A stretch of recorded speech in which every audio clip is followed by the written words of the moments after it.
That's right. You're tuned in to Tackle Talk Live. This is another edition of Tackle Talk Live, right here from the banks of Sibley Lake in Natchitoches, Louisiana. I'm Ranger Dyer Pro Staffer Steve Graff, along with V&M General Manager Kevin Jean, the Fishmaster himself. I don't know, Steve. I haven't got to go in a while. You forgot what it's like to catch a fish. I have. You've been doing too much softball. I've been doing plenty of softball. I have done softball all weekend, and I am tired. It feels like you've been fishing in 105-degree weather all day long. I'm tired. Well, congratulations, y'all state champions. The 8 and under group. Hey, Kevin's one of the coaches, or is the coach for the 8 and under group, and Diamond Nation. And, right here out of Natchitoches. Congratulations to those girls. Emery's sitting over here in the back of the studio, and she's tuned us in, and she's got her own little world over there right now. Yeah, yeah, she is. She's not too interested in tackle talk just yet. No. But we got a great show lined up for you today. We're going to have Brett Hortman on, who is the winner of the BFL at Lake of the Pines for the Cowboy Division, which was a kind of a special treat for a lot of people. You know, we've been going Rayburn, Toledo Bend, back and forth. But this year they threw a little curveball at us and sent us to Lake of the Pines. And I would be honest with you, my evaluation, Kevin, Lake of the Pines, it's a great body of water. I was really impressed with the fishery as a whole. Each trip I went over there had good trips. I only had one bad day over there. And, of course, tournament day wasn't that great for me. I caught a lot of fish, just didn't catch the size I really needed. But Brett found the honey hole. He did. And he capitalized on it, and we're going to have him on here in just a minute. Also, we're going to have Clint with the Clint Wade with Outlaw Outdoors, tournament director there, co-founder, tournament director.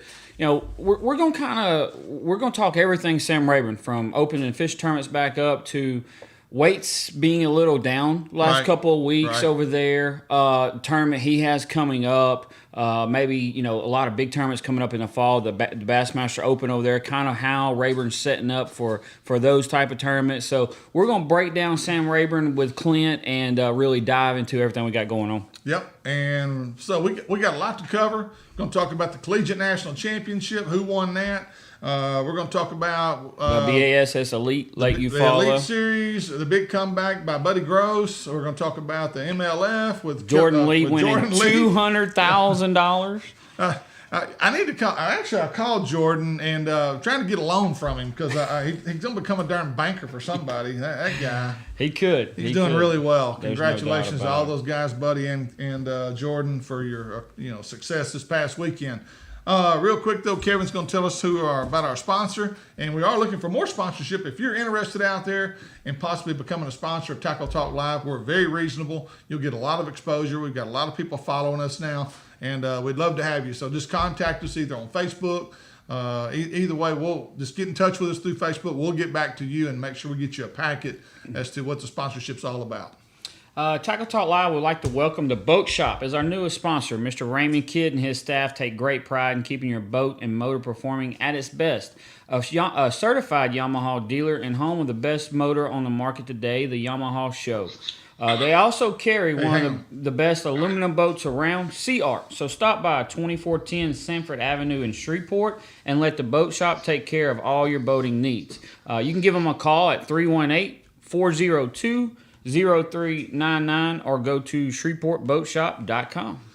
And on the phone with us right now, we have the champion and my roommate from the BFL over at Lake of the Pines, Brett Hortman. And Brett, hey, welcome to the show, buddy. Thanks for having me. I'm still kind of on cloud nine. Well, deservedly so, especially catching 26 pounds, 11 ounces. I'd be on cloud nine too. And you're probably about $8,000 or $9,000 richer, so. Yeah, with the tournament winnings and then being Ranger Cup qualified, it's going to be a good payday. Yep. He's buying my dinner next Friday night. I would hope so. Yep. We'll be at Ravens. He's buying my dinner. So. Brett, let's and I know, you kind of talked a little bit already. I know, kind of break it down for us here. Did we catch them early? Kind of how the day went from takeoff to kind of how it all went down. Yeah, I caught them really wasn't expecting to catch them early. I had some spots located that I knew there were some fish, and I kind of made a decision on my run up the lake.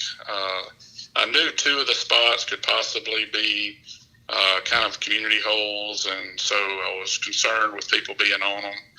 And so I made a decision on my run up the lake to go to a spot that I had to kind of idle to that I thought wasn't really as obvious, and maybe not anybody on it. And so anyway, I have to idle across a little stump field, and when I was idling across, not being familiar with the lake, there was a boat run through there that boats were passing me up, I was kind of scared to run. But anyway, I got to my spot, and there was a boat fairly close, but he wasn't on the spot. He was probably 150 yards from me, and I kind of worried about it a little bit, but I went ahead and set up on my waypoint, and it took probably about 15 or 20 minutes, and the guy that was real close to me, he went to crank up and leave, and I got my first bite, and caught a limit before 7 o'clock, and I probably had about 16 pounds. My first two fish were a heavy 5 and a heavy 4. And just kind of could tell that the bait was there on the spot, and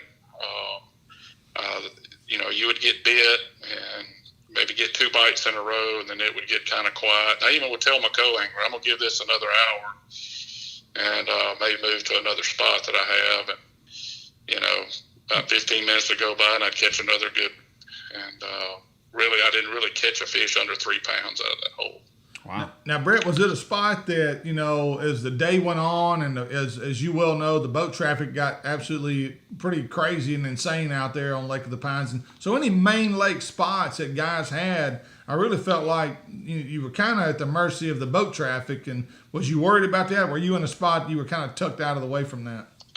I was a little bit tucked out of the way. There was a boat that was kind of on the same contour line as me, a little bit further east, and he stayed most of the day too. But other than me being fairly close to a locally known boat lane, I had a little traffic on it from time to time. Mm-hmm. But I pretty much had it to myself. Now, Brett, 26 pounds here. Is this something in practice? Did you know what you had found? Obviously you knew about this spot and you idled all the way in there to it. Did you knew the potential it had, or is it something you kind of were surprised with? No, I was surprised. I really was. I got to give credit to my electronics. Humminbird electronics, I've really spent a lot of time this year really learning how to use them. And I figured out on Thursday morning that those fish, kind of what depth they were in. And so I shaded my mapping as that depth shading on it. And I shaded that lake and that depth zone, and I pretty much idled that depth zone all the way around that lake. And so when I would see what I thought were fish and all it would take was just a little bit of a contour change, a dip in a contour line, or where a contour line just barely poked out. It wasn't a point off the bank. It was just where a contour line dipped out, I would find shad. And so on Thursday evening, I went back to those spots that I'd found and threw maybe one time in each one, and I'd catch a 2.5 to 3 pounder first cast. So I knew it was loaded with fish, but I did not dream that it had, 26 pounds in it. Right. Now, Brett, one of the things I was doing, I know my electronics, when I was idling around in 20 foot of water, I wasn't seeing anything, especially the bait fish. But when I got in that 15-foot mark was where I was seeing a little bait activity. And was that the case with your spot? Was it in about 15 foot of water, or was it deeper? Yeah, it was a little bit, actually a little shallower. Yeah. I had about, you always talk about success is always, making decisions, the right decision. And me, deciding on that spot, it wasn't because I thought it was 26 pounds, but I just thought it had the less pressure. Right. And it worked out. And I had a couple other spots that were set up just like it. And something you don't think about on those days is, I didn't move from the time I started till about 11:30 or 12. Yeah. And so, I ran my batteries down. Now, did you have the 26 pounds in, Brett? By what time did you have the 26 pounds? Well, I had probably 24 about 11 o'clock. Yeah. and I caught it at the 7-pounder. I caught him about 11 o'clock. Gotcha. But I still had about a 3.5 maybe in the boat, and I lost about a 4.5-pounder. Jumped off, and I realized my batteries were dead. My big motor wouldn't crank, and so then I got nervous and wanted to. Ranger has their jump start feature on their motor, so I'm on their switch. So I got it jumped off. And I told my co-angler, I said, let's go hit 2 more spots and run my motor, get my batteries going again. And I was trying to get him a limit, so we went to one of my spots, set up on it, and I actually set up on it so he could throw in it. And I had one little waypoint that had just a little bit of brush I found. And so while he was throwing in the hole, I threw on that brush with a big worm, and I caught a real heavy 4, maybe even a 5-pounder. I knew then that I had a sack. Yeah, so, yeah. Now, what was your primary bait? Was it a big worm the whole time? Did you throw any crankbaits in him, Brett? Yeah, all of my fish, though, except the last big fish at the end of the day, was on a Magnum trick worm with a 5/16 shaky head, and I was throwing it on big line, and I wasn't finessing it, but I believe they wanted that worm because it stood up. Most of my bites came dead sticking.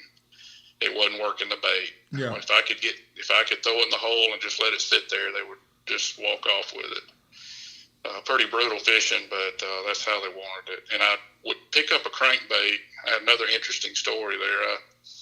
I had a little lull there, and I said, let me see if I can fire them up. So I threw a 6XD in that color that you like, Graf, and I threw it in there, and I caught a pretty good sized white bass first cast, and then I caught 2 more white bass within the next 4 or 5 casts.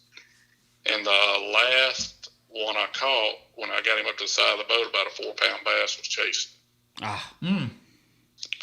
So I put it back down and threw the shaky head in there and caught another bass. So they just did not want the crankbait. Yeah.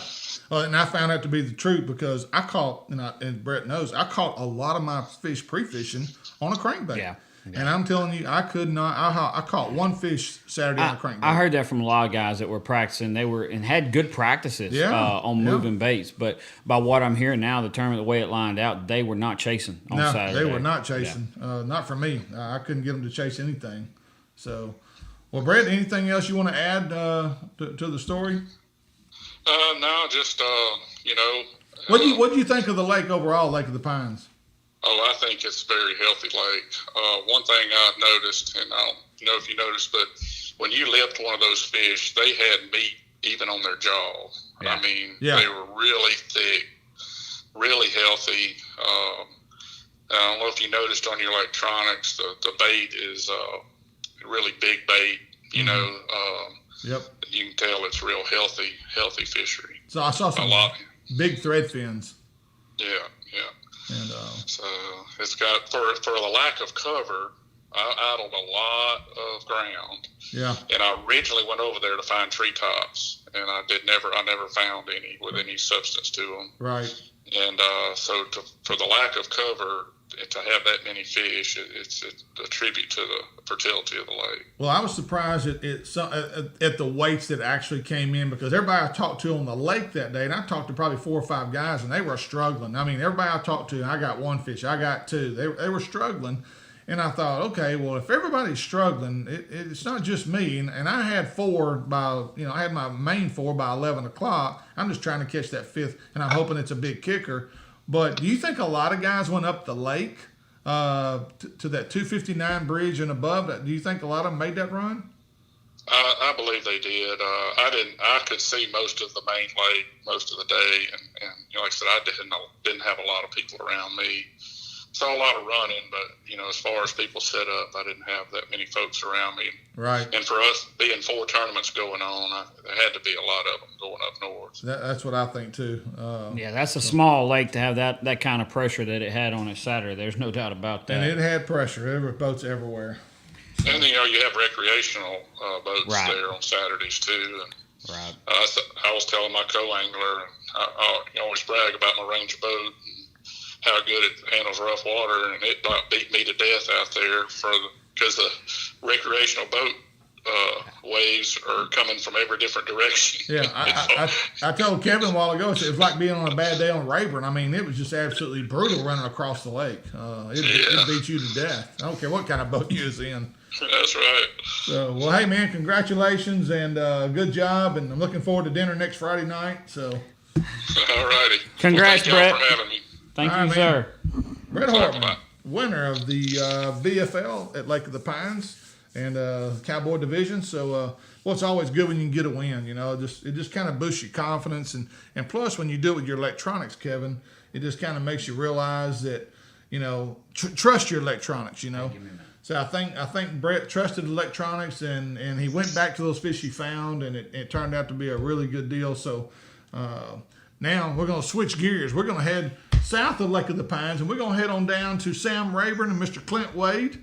And Clint is the founder and owner of Outdoor Outlaws. Tournament director, marketing director, the boss man. I wouldn't go boss. I don't. Well, that's true. I think most people know who the boss is. I've seen the boss, and I can pretty much tell who that's going to be. So, Clint, how you doing, buddy? I'm doing good. How are you guys? We're doing great. Doing good. Clint, we want to bring you on, man. Just kind of let's talk a little bit, any and everything going on at Sam Rayburn.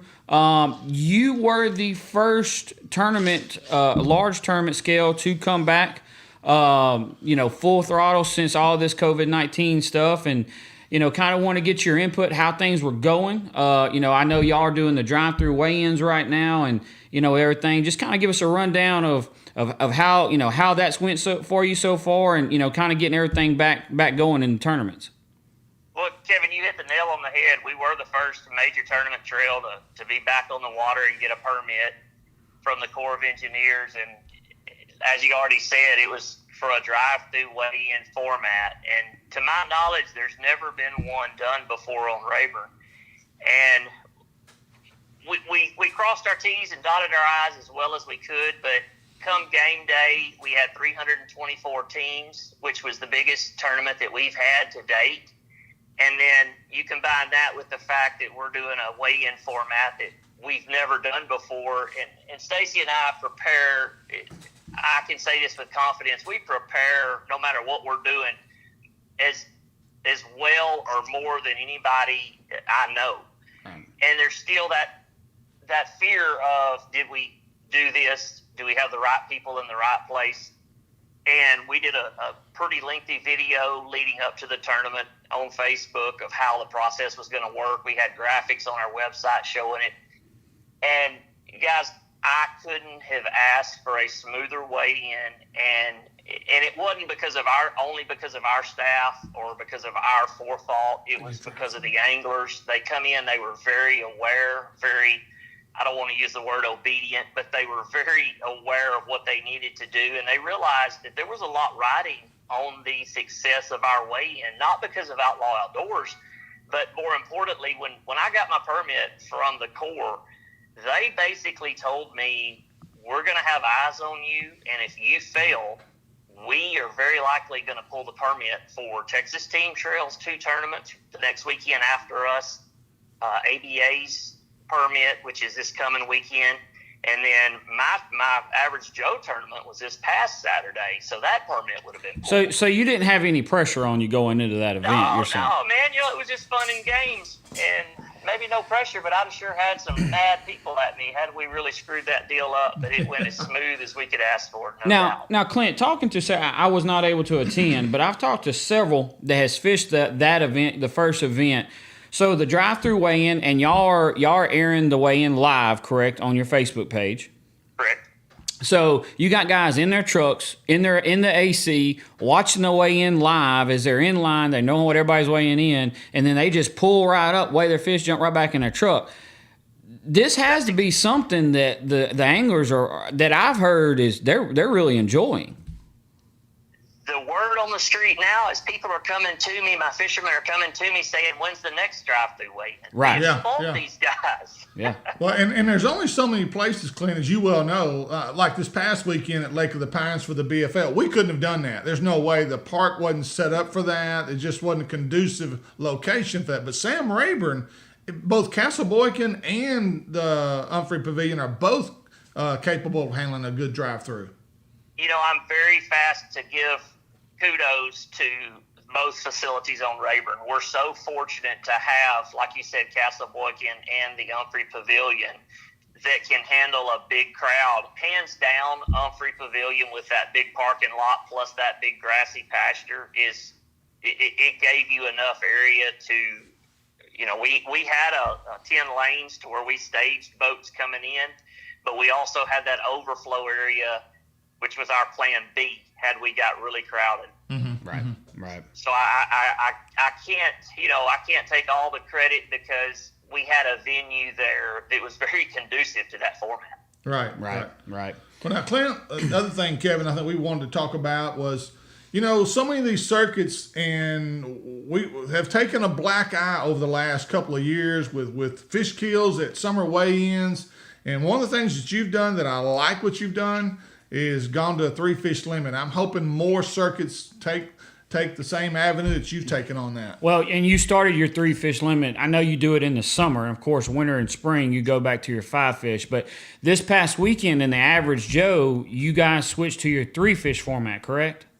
We did. This was the first one of the year that was our 3-fish limit. And if you go back and look at our numbers, and I want to explain the Average Joe format for the guys out there that may not know in detail what it is. It's real simple. The tournament format is for the average Joe, the weekend fisherman. If you have won as a team more than $1,500 on Rayburn in 2020, you couldn't fish this tournament. So it's truly for the weekend, average Joe. So we had some less experienced anglers fish this tournament. We do every year. This is our fourth one. And I was very, very impressed with the fish care at this tournament. I'm not talking, when I give you this number, it's not the number of dead fish that come across the scales. This is going to be the number of dead fish we had at the end of the weigh-in at the release trailer. That number is 7. Oh, really? Wow. Absolutely. How many teams weighed in, Clint? Fish. We had 97 teams, and all but one had a limit. So 3 times 96. Good God. Yeah. And 7. That's fish impressive. limits. 3-fish limit. 3-fish limit. 3-fish limit. Yeah. But that's impressive. Good. Yeah, it is impressive. But it's kind of common sense when you stop and think about it. Immediately, you're going to cut down on your mortality rate by 40% just because you're boxing 3 fish instead of 5. Right. But those 3 fish have all that oxygen to stay healthy with now, and you're more than likely going to swap out fish a little faster, culling 3 fish instead of 5, I think. Right. And so, hopefully you're not catching them all at daylight and toting them around 8 hours before you bring them to weigh in. And another thing we just did for the average Joe last weekend is we stopped at 2 o'clock. Right. Yeah. Right. Right. So it's still 8 hours of fishing, 6 to 2. Is that what the time frame? That's right. And again, I remind you, these are average Joes. A lot of them, after 6 or 7 hours on the water, they're exhausted anyway. So they're ready for 2 o'clock to get there and come to weigh in and sit in their truck in the AC in that line while they're pulling through the weigh-in. Hey, I'm 59 years old, and I'm actually I'm not upset with the 2 o'clock weigh-in either. So, but another thing, and again, kind of alluding to this, is the fact that I know last year there was 2 major events. One was at Toledo Bend, one was at Rayburn, where they had major fish kills. It was really a black eye. It was people talking about it. It was on Facebook. Of course, you got your anti-fishing groups that want to join in, and this is why we shouldn't have bass tournaments. And again, I think you as a tournament director and an owner taking the lead on that and going 3 fish, I really think that's just a plus for the industry, and it helps the lake out at the same time. And Clint, I know you do the 3-fish every year, so you do it all summer. So I know, typically you start in June, and you'll go June, July, and August. Any tournaments is 3 fish. You usually start 5 fish back up around September, correct?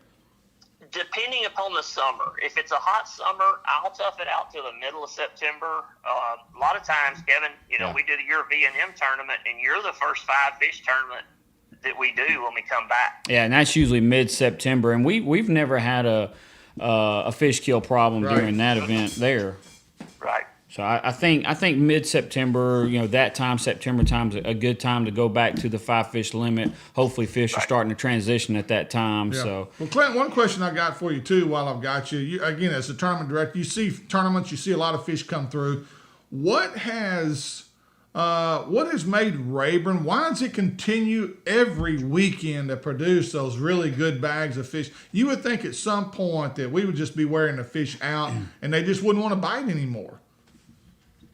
It's got to be that it's a body of water that's 114,000 acres. You just can't cover Rayburn completely. And I know that as locals, we complain it's crowded, and we see a lot of boats fishing, and whether you're offshore or beating the bank, you feel like it's crowded. But, you take 114,000 acres with as much cover as Rayburn still has in it, mainly bank cover. There's a lot of areas for fish to hide. We have been very, very, very fortunate the last 2 or 3 years that the high water has been during the right time of the year, during the spawn, and fish have been able to be back in the bushes, even back in the timber, to where you physically could not get to fish during the spawn. That's true. That's true. And, I almost want to say the good Lord's just taking care of our little jewel over here and just gave us a great spawn to replenish the fish that tournament anglers and recreational anglers have taken out of the lake.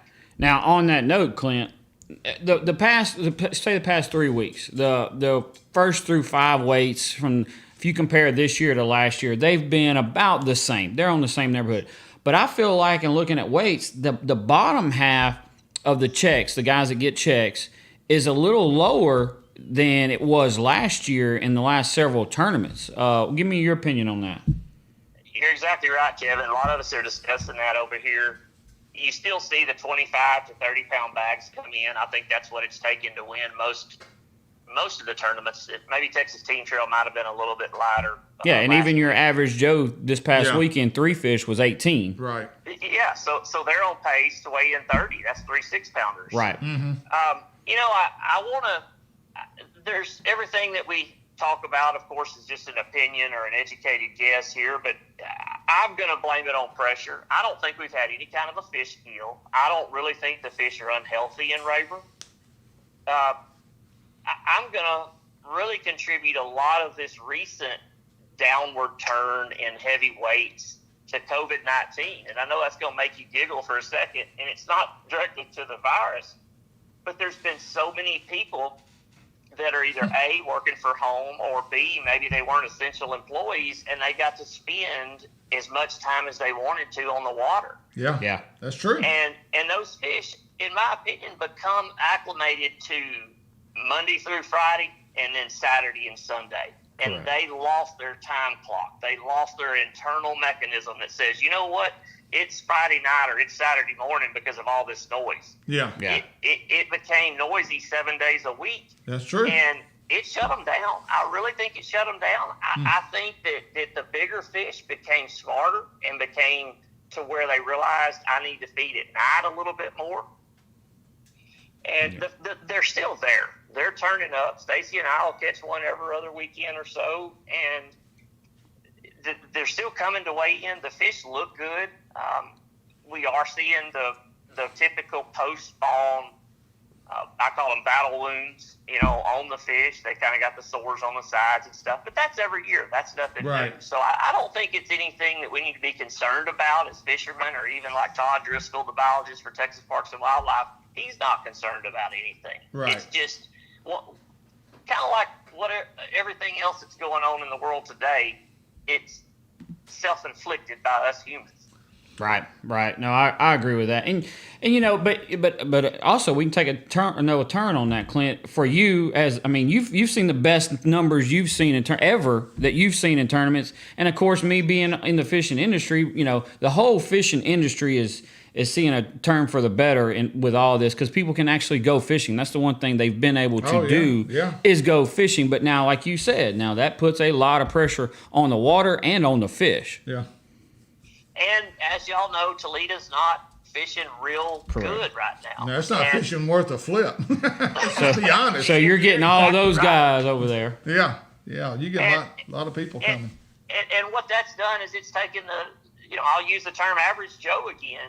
If your average Joe is going to take his wife and little boy to fish a lake, he's not going to go to Toledo. He's going to bring them to Rayburn. So there's one more boat on Rayburn that's zooming around the lake, making noise and up in the bushes, beating around. Yeah, and for the fall, this could pay dividends for Toledo Bend. It may be really good fishing in the fall over there because of the lack of pressure this summer.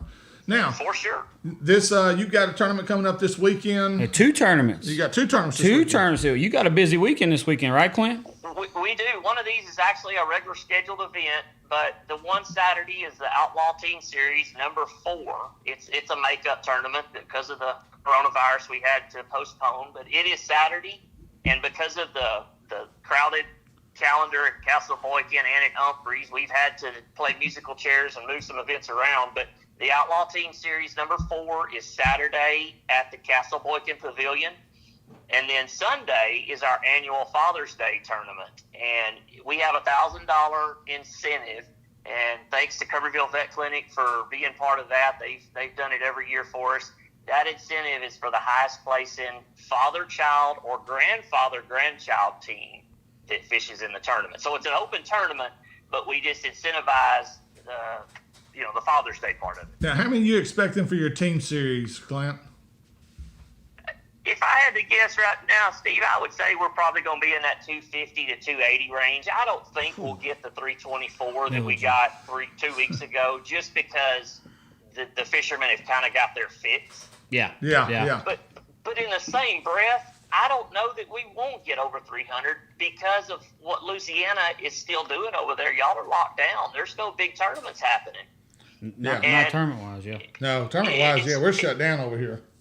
Yes, and y'all's group of fishermen are no different than Texas boys. They want to fish, and they're driving over here to fish. Oh, yeah. You're exactly right. I don't expect to hit 300 this time, but it wouldn't surprise me. But there's something new that's happened with the reopening of Texas, and fortunately, Governor Abbott's been going along and sees the importance of getting the economy back rolling, and the Corps of Engineers has loosened things up, and I now have a permit to do a limited restriction use of the pavilion. So in other words, we don't have to have the drive-through weigh-in anymore. We can use the pavilion, but it's still with restrictions. We can't have any gathering. Both team members can come up to the pavilion to weigh in, but only one team member can go through the weigh-in process. Only one team member up on stage with me. Right. Of course, we're going to have kind of a skeleton crew working for us. No spectators, no family can be there, unfortunately.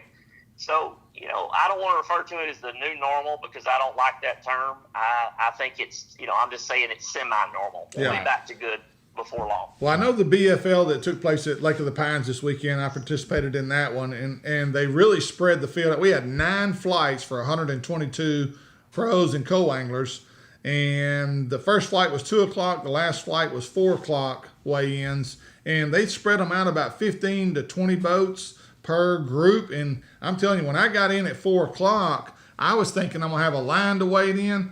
I grabbed my fish out of my live weight and walked straight up there, and there wasn't even a line. So it went really well, and a lot of guys weren't grouped up. They were spread out. It just really went smooth, and I was impressed. And I guess as anglers, we've had to take that approach and recognize if we want to keep fishing, we better abide by the rules and do the smart thing. And you hit the nail on the head, and I said it earlier about our first drive-through weigh-in. The anglers are who is making this deal successful. They come into the parking lot at our drive-through weigh-in looking, hey, who do I need to pay attention to? Where do I need to go? Right. And it sounds like the same thing happened at the BFL this weekend. Yeah. Everybody was on point, and they knew not to bobble. And it's hard for me as a tournament director to rush people through the process, whether it's the drive-through weigh-in or even this weekend up on stage. I want to visit with people. I want to make fun of them for something I saw them do on Facebook this week. Yeah, exactly. But, we can't be that. We can't let that happen yet. And fortunately, anglers understand that. They know that, hey, we're just going to bring you up on stage, call your name, call your weight, and you're going to peel out and leave. Well, as the guy myself, I've weight mastered several tournaments in the past myself.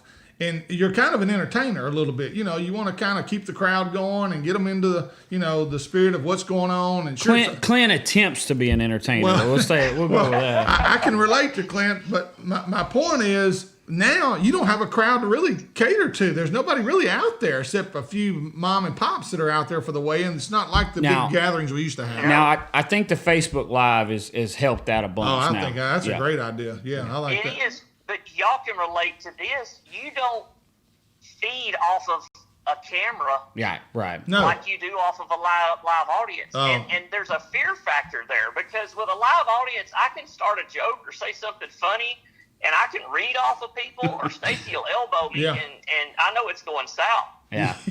When you're on Facebook Live, you have no safety net right there. You're going to tell that whole complete stupid joke and not be able to read anybody's faces. And get zero reaction. Yes. Yeah, you don't know if it's being accepted well or if you're just acting like an idiot up there on stage. No, you're exactly right. I can relate. Clint, we appreciate you coming on with us, man, and good luck in both tournaments this weekend. And Steve, I will say, I have fished the Father's Day tournament in years past, a couple years ago, I think, actually, and it is a fun tournament. There is a ton of father-son duos there. I was there with my stepdad. Actually missed out on the $1,000 father-son duo by like an ounce because I think Clint leaned on the scales a little bit. He didn't help you at all? He did not, so I lost that $1,000 there. But it is an awesome tournament. Clint, I'm gonna toot your horn for you and your wife, Stacy. Y'all, I have not fished an outlaw outdoor circuit or tournament yet. Now I'm coming. I'm telling you, I'm coming. But I've heard nothing but great things in how y'all are conducting your circuits and your tournaments. So keep up the good work, my friend. Well, thank you, Steve. I appreciate it. I think being a fisherman on one side of the fence and a tournament director and promoter on the other side really makes that go well together, and we're very aware and try to make the fishermen happy. Well, good deal. Keep it up, man. Thanks, Clint. All right. Appreciate y'all having me on. All right, Clint Wade with Outlaw Outdoors Team Circuit Individual Tournaments. I mean, they do it all. They do it all, and they do a great job. They really I have yet to hear anybody say anything negative about that circuit. Probably the best up-and-coming circuit in our region right now. He's talking about having 300 teams this weekend in the middle of June on Sam Rayburn. You know, I was debating on which end of the lake I was going to. I think by the time I get up there, that north end's going to be covered up. Yeah. So I may have to change my thinking on where I'm going on Rayburn this weekend now. So, but anyway, that's another story. It was a good insight hearing from him. Several different things. The weights, the bottom part of the weights right now on tournaments kind of being a little lower. Hearing that they're seeing that as well. Right. Several other different topics, them being the first tournaments, to come in. And if they would have failed, if it would not have went over how they needed, it would have shut down every other tournament coming to Rayburn. Oh, no doubt. So, no doubt. Fortunate enough, everything went well for them. Now, this weekend is another first that Outlaw Outdoors will be the first one to do, is having the pavilion open to have a regular weigh-in. Now, we'll have some modifications to it, but it will still be a regular weigh-in. Right. Well, real quick, let's jump over to the BASS Elite Series. And Kevin, Buddy Gross came from last to I guess the bridesmaid to being the bride. I mean, final day from 10th place to first place. Final day weighed in a sack, the biggest sack of the tournament, 27 pounds 11 ounces. Yep, and during the day one, he had 16.14. He had 20.7 on day two and 19.8 on day three. And again, he busted a big sack. I want to commend BASS for the first time that I've ever remembered. They did a live tournament coverage on national television, ESPN2. Congratulations to BASS. Job well done, my friend. Mark Zona, Tommy Sanders, Davey Height, y'all did a great job of breaking that tournament down, and all we can say is thank you, because I really enjoyed it. And hopefully that's a trend that will continue. I'm hoping ESPN saw what they could get out of that. I hope they got out of it what they wanted to get out of it. And that was a huge step for BASS, huge step for the fishing industry to be on that platform 4 straight days in a row. ESPN2, a major channel. Again, hats off, congratulations. Now, what the a Classic's huge never been accomplishment. covered live. Not live. I mean, that's the first live tournament I've ever seen, so congratulations. Scott Canterbury, bless his heart. I really do. I feel my heart bleeds for Scott. He's Angler of the Year last year with BASS. Leading the points this year. He only averaged 20 pounds a day, 21 pounds a day, basically, and lost just because Buddy just had 2 big dogs in his bag on the final day that really jumped him up there. And I really thought Scott, even at 10 o'clock, Mark Zone and them were saying, hey, we're thinking about driving to Lake and just going ahead and putting the trophy in his boat. And all of a sudden, here comes Buddy out of nowhere. But that's happened about 3 or 4 times as they alluded to in their telecast that, what happened to Scott once last year that I know of. And I keep on saying Kelly Jordan. Jordan Lee. Yeah. Jordan Lee in the Classic came from 8th or 9th? Yeah. All the way back to the top to win the Classic. Well, last year, Jamie Hortman on Gunnersville came from 10th to 1st. Exactly. So congratulations to all those guys. Scott, we're sorry. I hate that you missed out on that one. And but, you did a great job. It's nothing you did wrong. It just was Buddy's turn. And Drew Benton, another great tournament. He finished in 3rd. Brandon Cobb was 4th. Drew Cook was 5th. Caleb Cuphall was 6th. Matt Airy was 7th. Clark Windlet, who I know personally, great angler, great guy, great competitor. Clark finished 8th. Jamie Hartman and Chris Zaldane, who I know personally as well, just had a great tournament. Top 10 guys, did a wonderful job in the Bassmasters. Now jumping over to MLF. You talk about a guy that had a good weekend. So Jordan Lee wins the MLF Bass Pro Tour event Heavy Hitters on the Kissimmee chain. He won $100,000 for winning the event. Yep. He won $100,000 for the big bass on the final day. He didn't have the big bass of the tournament. So they paid the top 10 fish in the championship round. They paid $100,000 big bass for that day. And he caught a 704 on that day. Had a total weight of 52 pounds, 9 ounces. Yes. So he won $200,000 off the big fish and overall winner. Right. Second place was Brian Thrift, was 33.03. Jordan Lee almost won by 20 pounds. Exactly. 19 pounds. Exactly. And the thing about a lot of people are confused on the heavy hitters. It's really a big bass event because each round you're fishing for $25,000 for big fish for that day. And then in the championship round, it jumps up to $100,000 for the biggest fish of the day, plus $100,000 for. It's a regular tournament, and they're throwing $200,000 extra on top for big bass. In case of those of you who didn't know it, Jordan Lee has won over $6 million in his young angling career already. How long has he been? 6 years? Yeah, max 6 years. At the max. He's 25, 26 years old. It's $1 million a year fishing. Yeah, I'm just like, maybe he's the next Van Dam. Maybe he's the next guy, especially financially. He's right at where Van Dam's at already. I don't know about the next. I think he is right now. Him and Jacob Wheeler, two hottest guys on the planet right now. And the guy that finished second in this event is, I think you already alluded to, Brian Thrift. To me, Brian Thrift is one of the top 5 anglers in the world. Absolutely. I don't care where you go, where he goes, he's going to find a way to catch them, and he always catches them. And he is as good an angler and laid back. I just like his attitude. He just takes things in stride. He's a smart angler and just does a wonderful job. Mark Rose finished 3rd. Good finish for Mark. Mark didn't have a great year last year, but this is a good start for him. He is, and he caught a 9-pounder on their second day. He won the big bass day, won $25,000. Caught a 9-pounder on a spinning rod. That was fun to watch. That's a challenge. That was fun to watch. So Justin Lucas finished 4th. Skeet Reese was 5th. Zach Burge. Zach's another guy that's had a good year. Yes. He finished 6th. Dustin Cannell. Dustin has surprised me. And Dustin, I'm not being ugly. I've been really surprised and tickled to death that you have had some of the finishes you've had. You're doing really well, my friend. Keep up the good work. Adrian Avina finished 8th. Gary Klein was 9th. And Jacob Wheeler, as usual, top 10 guy. Now, if you see here at the final weights, is like it shows Gary Klein, Jacob Wheeler was 0. And right. These weights look a little bit down. Steve, a fish did not count unless it weighed 3 pounds. Exactly. So a 2.5 pounder they could not weigh. Right, So right. that's why these weights might look a little down here. They had to be a 3 pounder. Yeah. Before they could put it on the scales. So that wraps up the Pro Series with BASS and the Major League Fishing right now. Also, we've got the Bass Pro Shop Collegiate National Championship, which was fished at Pickwick Lake in Florence, Alabama.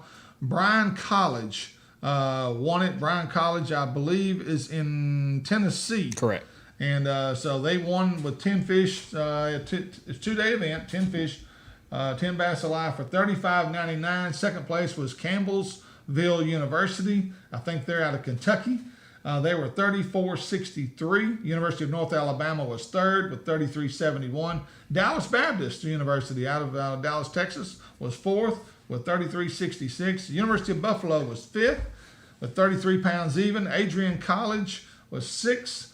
Blue Mountain College finished seventh and eighth back-to-back. McKendree University finished ninth, and University of Montevallo, I'm not sure where that's at. You know, one thing that got my attention on here, Kevin, I don't know where half these places are. What is the deal with these small schools and these small universities being so competitive and finishing so high? I think it's a recruiting deal, Steve. A lot of these smaller colleges see what they can get having these fishing teams at the university. Right. It's their way of drawing in more students to their university, is going out and getting some of these fishing teams. And I mean, those guys right there, I know Blue Mountain College, I know those guys there that started at Dallas Baptist University. We sponsor them. Yeah. It's a small college, but they put a lot of effort into their fishing team. Right. It gives them publicity, and it allows them to recruit guys to their colleges. Right. I mean, because some of the old let's just go ahead and say it, Northwestern State, back in the day, was one of the top universities in the country when it comes to team bass fishing.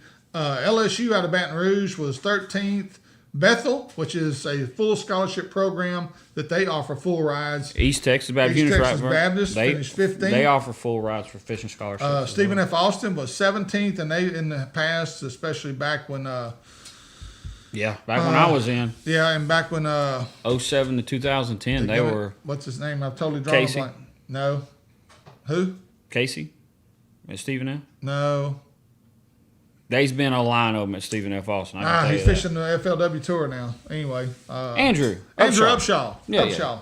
He's not. I think he's not on tour. I think he's fishing the opens. He's doing the opens this year. Yeah, He's selected not to do that. But anyway, congratulations to all those guys at the university level. Good luck next year. Hopefully Northwestern State will be back up in the top. And so they'll continue to rise to the top once again. Let's see. What else we got, Kevin? Oh, we can forget the hot button topic. We've kind of already talked about that. Upcoming events, we've kind of already talked about the Outlaw Team Series this weekend, Saturday. Their Father's Day tournament is on Sunday.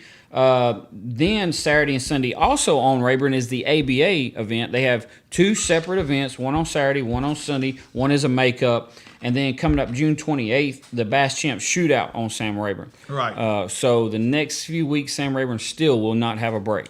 Yeah, a lot going on over there. And again, if you're planning on going over there, my recommendation in this past week, fishing Lake of the Pines for 3 or 4 straight days, drink plenty of water, guys. I really highly recommend anything that's got electrolytes in it, whether it's Powerades, Gatorades, whatever your preferred choice of drink is. I use Smart Water. I buy a lot of Smart Water, and I really like it because but there's nothing better than water. Make sure you hydrate because water and sunscreen. It's going to be hot this weekend, and do what you got to do to take care of your body and take care of yourself. So I think it's going to wrap us up, Kevin. Make sure to give our guys over at the Boat Shop a like on Facebook. Check out their website. If you got any trolling motor issues, go give them a shout over there and let Raymond Kidd know we sent you from Tackle Talk Live. And again, if you're interested in being a sponsor of this show, we'd love to have you. We're very reasonable. I think you'll find it very profitable for you to join our team of sponsors here. We'd love to have you. So contact us on Facebook, and we'll make sure we get right back to you. So Kevin's coming up next with our video Tackle Talk tip of the week. And if you want to continue to catch more fish, make sure you keep tuning in to Tackle Talk Live.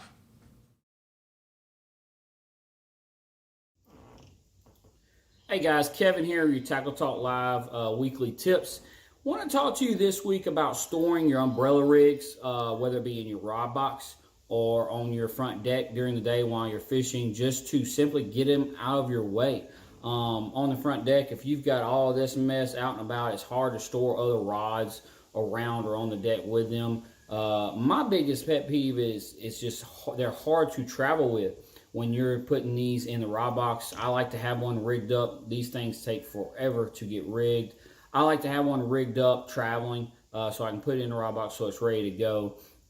And I stole this from a buddy of mine in Alabama, and I know a lot of you guys have already done something similar to this or using something similar. But for those of you who haven't heard or don't really know the best way to store your umbrella rigs, just want to kind of give this tip out there this week. Something I do and a lot of my friends do.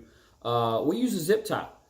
We take a regular medium version zip tie, something with some good thickness so it won't break. This is a Flash Mob Junior rigged with 5 E&M lockdown heads and 5 Thundershad Juniors, completely rigged out, ready to fish. And we just take a regular zip tie and we zip it to around the line on the front of the head. This one's already rigged. This umbrella rig's rigged, tied onto my rod, ready to cast. And we cinch it down pretty tight, okay? So we let it fall onto the head, tighten it up a little bit more there. So now all we got to do is pull it down over the wires, make sure it's tight enough to hold those wires in place. As you can see, tighten it a couple more times there, okay? Now, take our pliers, grab our pliers here. Take our pliers and clip off that access zip tie. So, now you're able to travel. You're ready to put it on the front deck. When you're ready to fish, when you want to pick it up and fish, you simply squeeze your wires together, pull your zip tie up over the top of your head, and your wires break loose, okay? So, now, when you cast, of course, it's going to go up your line, and when you start to retrieve, it's going to fall. It's going to fall right back below your head on top of those wires. Guys, this isn't going to affect anything.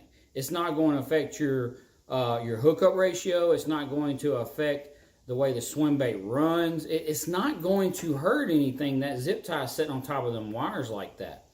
When you get through fishing, whether you make 4 or 5 casts, whether you fish with it for an hour, and you want to grab another rod, you simply pull the wires back together, pull the zip tie down over the top of them, and there it sits. We set it right back down on the front deck. I get ready to cast it again. I pick up the rod, pull the zip tie up, let the 5 wires span out. I'm ready to make my cast. Again, it's just a real simple, quick method that allows you to slide that zip tie up and down whenever you're ready to fish. Not fish. You don't have to take something off, store it. When you get ready to put it on the front deck, get it back out. Just a quick, and I know especially you tournament fishermen, it's something we want quick and easy. We don't have to be up and down, getting out of storage, so on and so forth. So this is just, like I said, a little small secret that I stole from a buddy of mine, Mr. Jimmy Mitchell, over in Alabama. I don't know where he got it from. I don't know if somebody showed this, if he stole it off another tips video or what. He told me about it, and I have been using it like this for 4 or 5 years now. And this way I can rig it and have it rigged with me all day, and I can store it easy, and it just doesn't get in the way. It doesn't hook, all your other lines and rods and reels and everything else. Simple zip tie, clip off the extra piece, slide it up and down, you're ready to go. Great little tip for storing your umbrella rigs and for storing them on your front deck during use. So it's been working for us here around Toledo Bend for a long, long time, and I know it will for you. So hopefully this helps you out with your umbrella rigs in the future. So appreciate you guys watching, and keep checking out your Tackle Talk Live tips of the week.